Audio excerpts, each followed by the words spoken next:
নমস্কার বন্ধুরা, village cook হাউসে নতুন আরও একটি পর্বে হাজির। আজকে পর্বে তোমাদের সাথে শেয়ার করতে চলেছি অরন্ধন।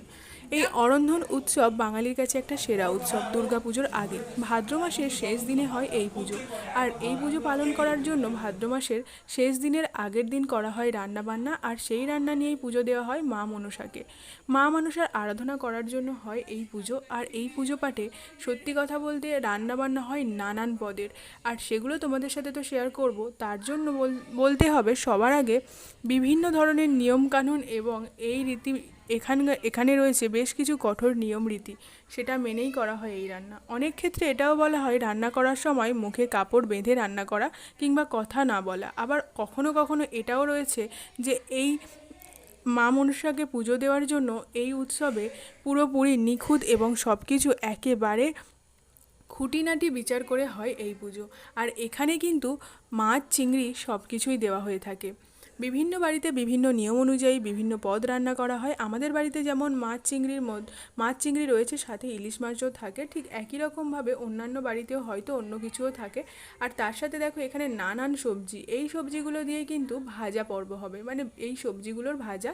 তার সাথে থাকে কুমড়ো আলুর একটা ঘ্যাট বা চচ্চড়ি, তার সাথে কচু শাক। যেমন প্রত্যেকটা মানুষের থাকে আলাদা আলাদা কিছু পদ থাকে, যে যেটা দিয়ে মা মনসাকে সন্তুষ্ট করতে পারে তেমনটাই। তো আমাদের তো অনেক রকম পদ রয়েছে, সেগুলো তো তোমাদের সাথে শেয়ার করব। তার আগে চলো দেখে নেওয়া যাক প্রস্তুতি পর্ব এবং রান্নাঘরের খুঁটিনাটি। এখানে দেখো সবাই তো রেডি হয়ে পুরো পরিষ্কার পরিচ্ছন্ন জামা কাপড়ে চলে এসেছে। আর হ্যাঁ, এখানে ঢোকার জন্য কাঁচা জামা কাপড়ে অবশ্যই এখানে ঢুকতে হয়। তার কারণ কি, পরিষ্কার পরিচ্ছন্নতাই এই পুজোর মেন বলতে পারো। তো এখানটাতে পিঠে পুলি সবটাই থাকে। দেখো এখানে সমস্ত সবজি কাটা হয়ে গেছে ভাজার জন্য। আর সবার আগেই তোমাদেরকে বলেছিলাম যে কাঁচা উৎসর্গ করতে হয়। দেখো সমস্ত সবজি এখানে রয়েছে কাঁচা, যেটা মা পুজো করে নিচ্ছে, মানে উনুনকে পুজো করা। এখানে অগ্নিদেবতাকে পুজো করা হয়তো, এর সঠিক কারণ আমি বলতে পারবো না। দেখো উনানের উপরে দুটো ঠাকুর আঁকা হচ্ছে, আর এখানেই হবে সেই পুজো। প্রথমেই উনানকে পুজো করার পর তারপর হয় উনানের আগুন দেওয়া, তারপর রান্না শুরু করতে হবে। তো এই পর্বে মা প্রথমেই এগুলো সেরে নেয়, আর তারপরেই ঠিক বেশ কিছুক্ষণ পর রান্নার পর্ব শুরু হয়। আর এত রকম পদ রান্না হয় যে যা শেষ হতে হতে প্রায় রাত 1টা থেকে 2টো বেজে যেতে পারে। দক্ষিণ 24 পরগনা কিংবা সুন্দরবন এলাকার বেশ কিছু অঞ্চলের এই রীতিনীতি মেনে পুজো হয় রান্না পুজো কিংবা এই অরন্ধন উৎসব। এটি বেশ জাঁকজমকপূর্ণভাবে করা হয়ে থাকে।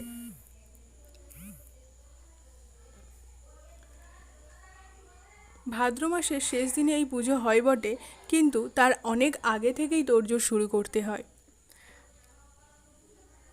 ঠিক গণেশ পুজোর আগেই হয় এই পুজো। আর ঠিক যেদিনকে থাকে অরন্ধন সেদিনকেই হয় বিশ্বকর্মা পুজো। তো দেখো এখানে মায়ের উনুন পুজো হয়ে গেছে। এবার এই কলা পাতাটা নিয়ে দিয়ে দেওয়া হয়েছে উনুনে। দেখো উনুন জ্বালাও হয়ে গেছে, আর এখানে অলরেডি পিঠে পর্ব স্টার্ট। কারণ দেখো সবটা দেখানো সম্ভব নয়, কিন্তু তবুও চেষ্টা করেছি নিজের মতো করে তোমাদের সাথে এই পুরো প্রক্রিয়া এবং উৎসবটা তুলে ধরার। এখানে এটা হচ্ছে কলার বড়া, তালের বড়া তো অলরেডি হয়ে গেছে। আর এখানে দেখো পিঠের জন্য অলরেডি পুলি পিঠের জন্য সমস্ত কিছু রেডি হয়ে গেছে।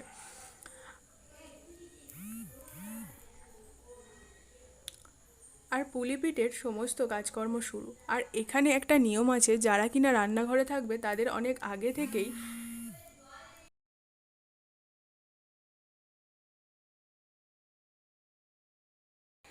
দেখো এদিকে চলছে মাছ ভাজা পর্ব। এখানে মাসি ভেজে নিচ্ছে চিংড়ি এবং মাছ, যেখানে হলুদ নুন লঙ্কা মিশিয়ে। আর তোমাদেরকে অনেক আগেই বলেছি এই পুজোতে খুব পরিষ্কার পরিচ্ছন্নভাবে করা হয়। দেখো ডালটাও বেছে নেওয়া হচ্ছে, কারণ প্রতি বছর যা যা উপকরণ দিয়ে এই পুজো হয় সেই উপকরণগুলোই এখানে নিতে হয়। এখানে ডালের মধ্যে ছিল কিছু মসুর ডাল, তাই মাসি এগুলোকে ভালো করে বেছে নিচ্ছিল, সেটা দিয়েই হবে। আর এই পুজোর একটা রীতিনীতি আমাদের মানা হয়, যেটা কি, যে কোনো বছর যদি আমরা কোনো জিনিস এক্সট্রা দিয়ে থাকি সেটা কিন্তু পরের বছর থেকে দিতেই হবে। কোনো জিনিস এখানে বাদ দেওয়া চলে না, সব কিছু জিনিস নিয়ে হয়। যদি আপনারা মনে করেন তাহলে কোনো জিনিস যদি অ্যাড করেন তাহলে কিন্তু সেটা সব বছরেই দিতে হয়। আর দেখো এখানে আমি বসে বসে সমস্ত পিঠেগুলো ছেড়ে ভেজে ভেজে নিচ্ছিলাম। অলরেডি এখানে ভাত রেডি হয়ে গেছে, মাছও দেখো ভাজা প্রায় কমপ্লিটের মুখে, বাকি রয়েছে বেশ কিছু সবজি ভাজা। এবার তোমাদের সাথে বেশ কিছু সবজি ভাজা যেমন রয়েছে আর পরিচয় করাতে থাকবো কী কী রান্না আমাদের হয় এবং কী কী পদ উৎসর্গ করা হয় মা মনসার উদ্দেশ্যে। সত্যি কথা, এই পুজোতে প্রচণ্ড আনন্দ এবং মজা নিয়ে করা হয়, আর অনেক রাত অবধি রান্নাবান্না করে প্রচুর লোকজনকে পুজোর পর খাওয়ানো, সেটারও একটা আলাদা রকম মজা রয়েছে। এদিকে হচ্ছে বেগুন ভাজা, পাশে হচ্ছে ভেন্ডি ভাজা, আর ওদিকে দেখো ডালের একটা রেসিপি তৈরি হচ্ছে, যেটা কিনা একেবারে ডালটাকে ঝুড়ো ঝুড়ো করে বানানো হয়। সেটা বানাচ্ছিলাম আমি, আর এদিকে বানাচ্ছিল পিসির মেয়ে, বেশ কিছুটা হেল্প করে দিচ্ছিল। আর এই পুজোতে সবাই মিলে যদি একসাথে কাজ না করা যায়, সত্যিই সামলানো খুবই মুশকিল, কারণ থাকে নানান মেনু, নানান পদ।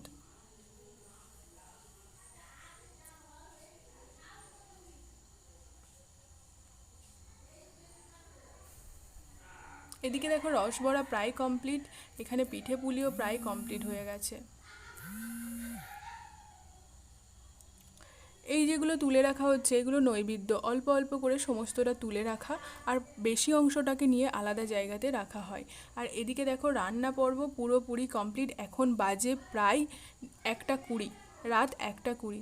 এবারে এর মধ্যে দেখো এটা ভোগের হাঁড়ি, তো এর মধ্যে জল দিয়ে দেওয়া হলো, আর এদিকে রাখা হয়েছে আরেকটা ভাতের হাঁড়ি। এই ভোগের হাঁড়িটা সবটার সাথে মিশিয়ে দেওয়া হয় পুজোর পরে।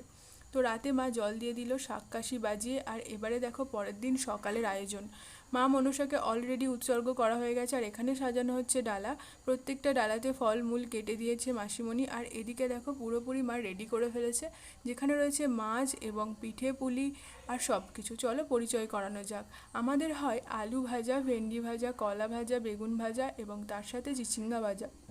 আর পিঠের মধ্যে থাকে পুলি পিঠে, ভাজা পুলি পিঠে এবং রসবড়া, কলার বড়া, তালের বড়া। আর তার মধ্যে কুমড়ো চচ্চড়ি আর ডাল ভাজা, আর নিয়ে নেওয়া হয় মাছ ভাজাও, আর থাকে কচু শাকের চচ্চড়ি, যেটা ইলিশ মাছের মাথা দিয়ে করা হয়, আর ওল ভাজা থাকে, নারকোল ভাজাও। আর দেখো এখানে বেশ কিছু জিনিস মিসও করতে পারি আমি, যে হ্যাঁ, রসবড়াটা তো অবশ্যই থাকে।